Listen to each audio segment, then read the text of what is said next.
In this video, we will go over the concepts found in booklet Grammar 2G.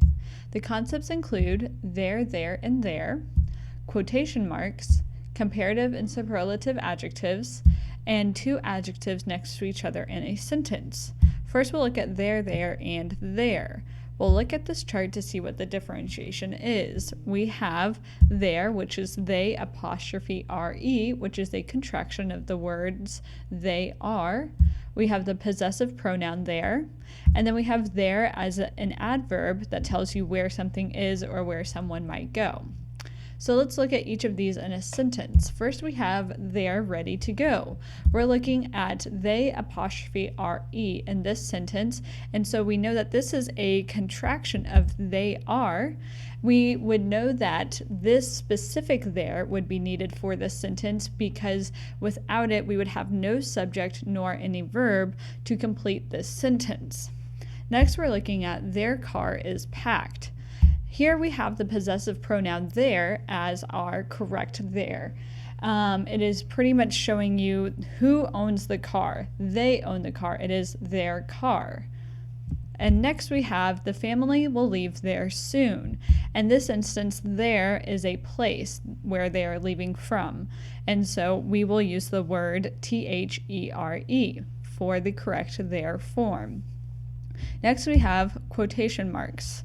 Here we're going to start with a sentence in quotation marks. We have, Sujay said, I am going to the zoo. First, we want to start by capitalizing the first word in the sentence, S in Sujay. Next, we're going to put quotes around what Sujay is saying, which is, I am going to the zoo. Now, we want to differentiate the Sujay said from what he actually said, the quoted portion of the sentence, with a comma. A comma will always need to be there so that we know that what Sujay said and him saying it is separated.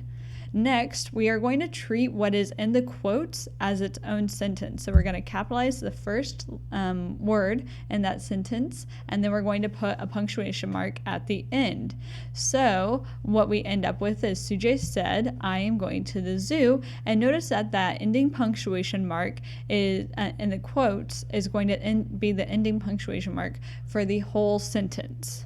Next, we'll look at quotation marks and a question within them. So here we have Sujay asked, are you going to the zoo? And so here once again we're capitalizing the S in Sujay because it is the first word in that whole sentence. We are putting what he asked in quotes, are you going to the zoo? And we're differentiating those two parts of the sentence with a comma. And then once again, remember that what is in the quotes needs to be treated as if it was its own sentence. So we're capitalizing the A and R and putting the ending punctuation mark, which also acts as the ending punctuation mark for the whole sentence. Sujay asked, are you going to the zoo? And that is all you need to do for quotation marks. So next we're going to look at comparative and superlative adjectives. Here we have two different rules. The first one is add ER when comparing two things, or EST when comparing three or more things. So we have the example short, which in the comparative form would be shorter, and in the superlative form would be shortest. Next we have the rule, if the word ends with an E, add R or ST. So we have the word large, and the comparative form would be larger, and the superlative form would be largest. So let's look at comparative adjectives first. Here we have, I bought a new house. And then we have a sentence, she bought a newer house than mine. Notice that we put an ER at the end of new because we are comparing one house to another, not multiple houses to one. Now we'll look at superlative adjectives. We have the sentence, that box is small. And then another sentence, that box is the smallest of them all. And so we added EST to the end of the word small to show that we are comparing one box to a lot of different boxes. Next, we'll go over having two adjectives next to each other in a sentence.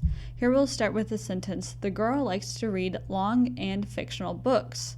Now, instead of using that conjunction and, we can have the girl likes to read long fictional books, where we've replaced the conjunction and with a comma between the two adjectives long and fictional.